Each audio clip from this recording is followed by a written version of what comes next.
but you might not know exactly what I'm talking about yet. Teddy bears are perhaps the most well-known toy a child receives, and they often receive it at birth. A first best friend and loyal companion, Teddy is there for the long haul. But some store-bought bear to commemorate the birth of a human into the world? Nah, for some mothers, that's just not organic enough. A man by the name of Alex Green changed this, however. Through a lot of hard, passionate work, he developed a new kind of teddy bear.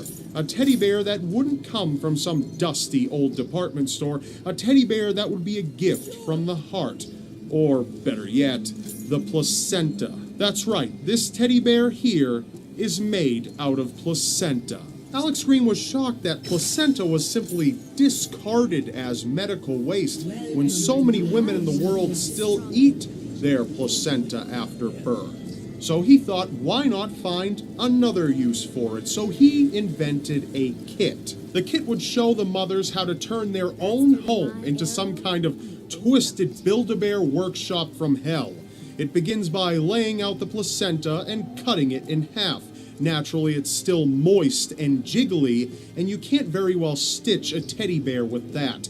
So you must rub salt into the organ to cure it. After that, you're one step closer to horrifying your teenager when you finally reveal to him what his childhood toy that he constantly stuck in his mouth was actually made out of. After it's properly cured, the placenta is carefully stitched together as directed and filled with rice. It's said to have a texture between leather and suede and is extra bendy. I'm not sure about you, but store-bought is just fine for me. Everyone believes that their mother just might be crazy at some point in their lives, and it just turns out that some of us are right.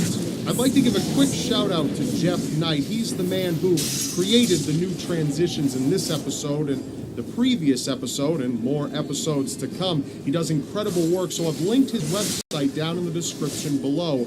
Go check out some of the stuff he does. He is a master at his craft.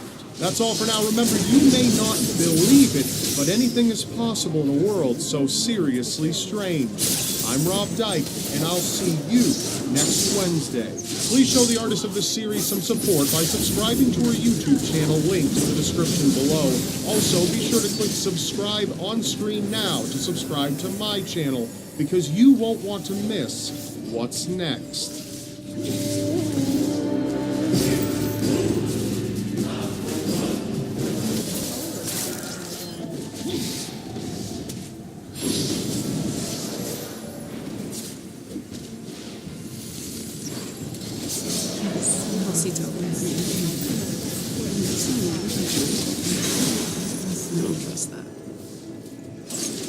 There's half a half marathon.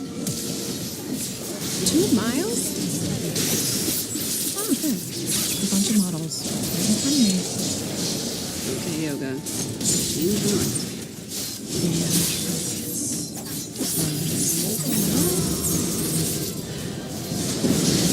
There's so many wires. Don't mind me over here, my baby weights, baby arms. What am I even doing? This is actually weirdly motivating. I love running. It's really fun. Exercise reduces stress. Steady. I got this. Oh, I can't. Almost there. I can't. I can't.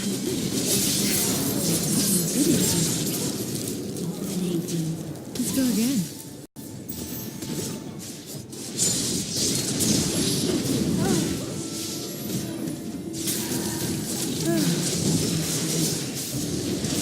Yeah, some people believe it's the end of existence, and others believe it's just the next step. It's one of the things you can control and can't control at the same time.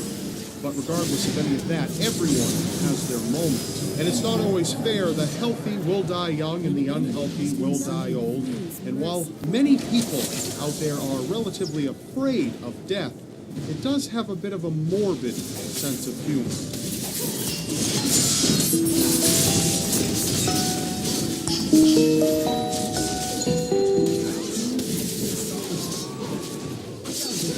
We are taught that revenge is not susceptible to death. In our first case, how the mighty have fallen.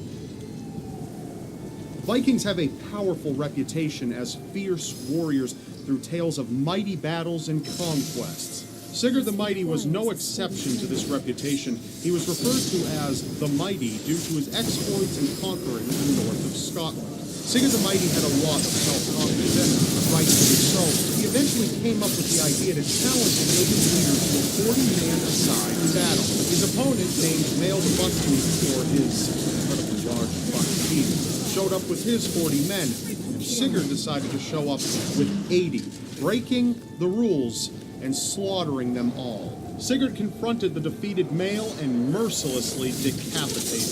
Mael the Bucktooth was dead, and Sigurd had proven himself superior.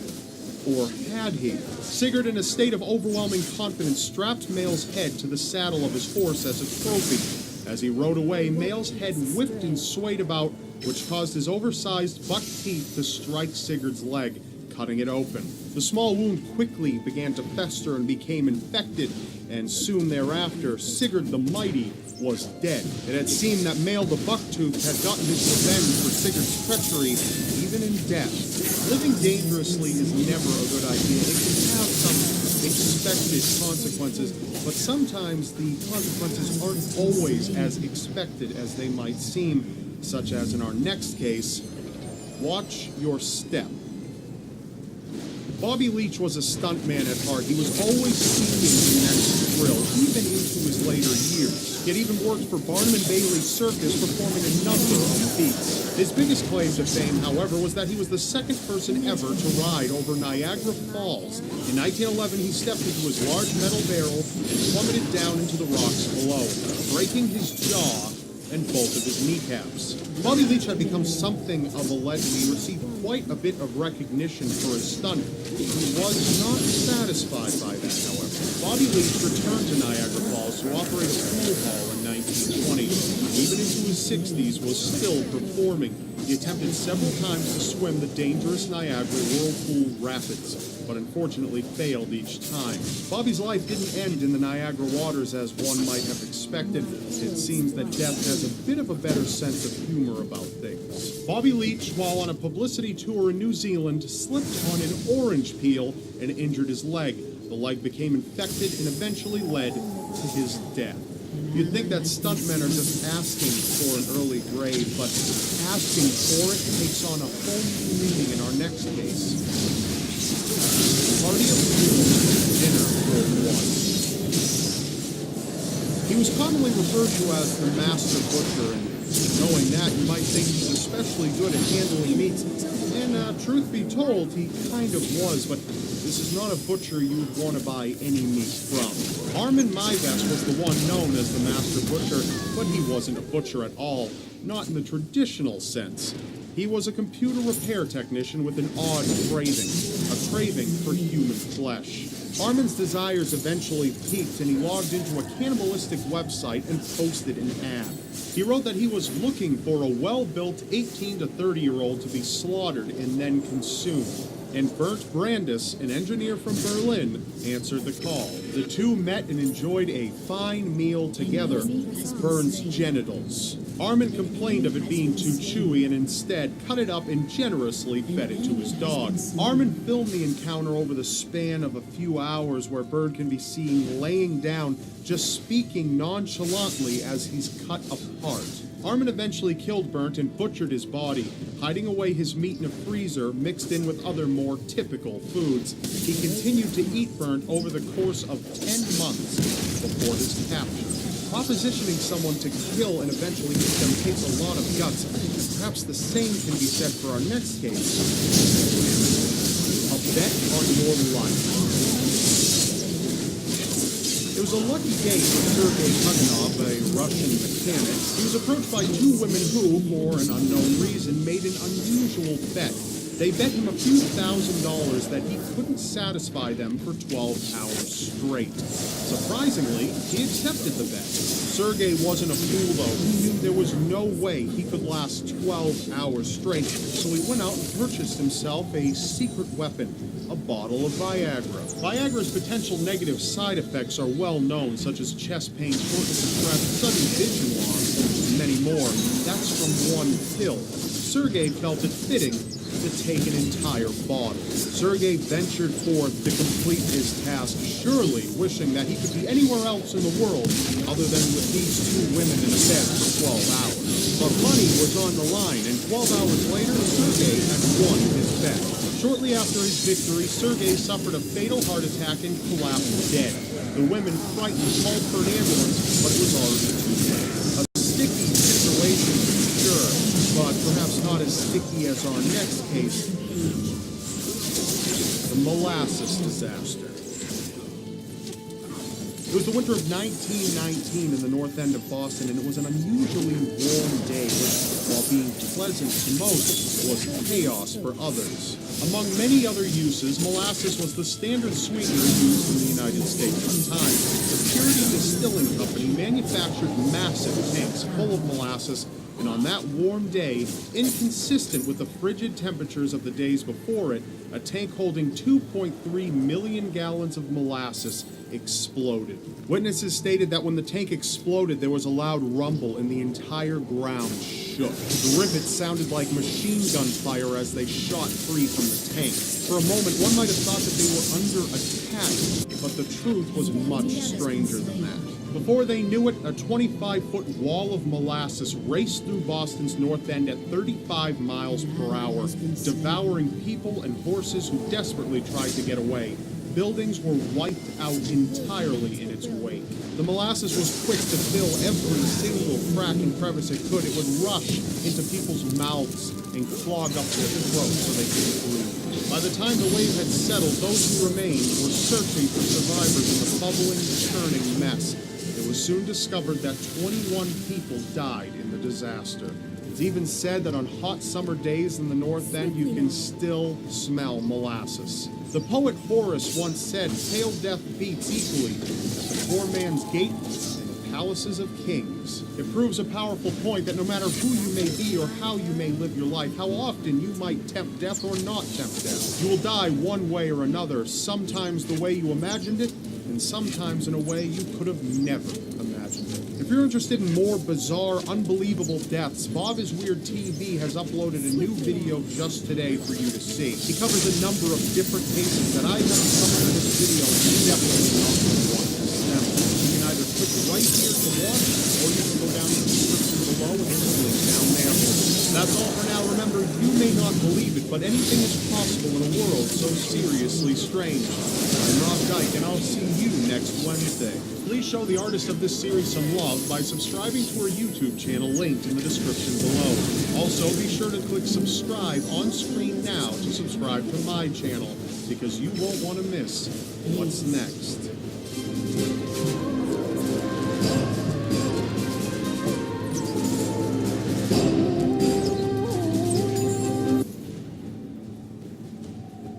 Human beings are impressionable, that's for certain. Most people want to find a place where they belong, something that offers them a purpose in life, somewhere they can be around like-minded people, all working towards a similar goal. But it's not always that simple. It's a lot about exclusivity. You may feel a lot more part of the group if the person letting people in the door is selective about who comes in. It's the same reason you might see a long line outside of a nightclub. Though a nightclub may not be your scene personally, what's inside is desirable. Exclusivity controls a great portion of our lives, from the university that we are applying to and hoping to get accepted in, and the job we're hoping to land afterwards. All of these places have an empty slot waiting for the perfect person. Not anybody can fit there. You have to work to achieve it. You have to be exactly what they're looking for. There are people who understand this aspect of human nature well, and like a skilled predator, they can spot you, recruit you, break you, and remake you. And before you know it, you've become someone totally different, someone who they want you to be.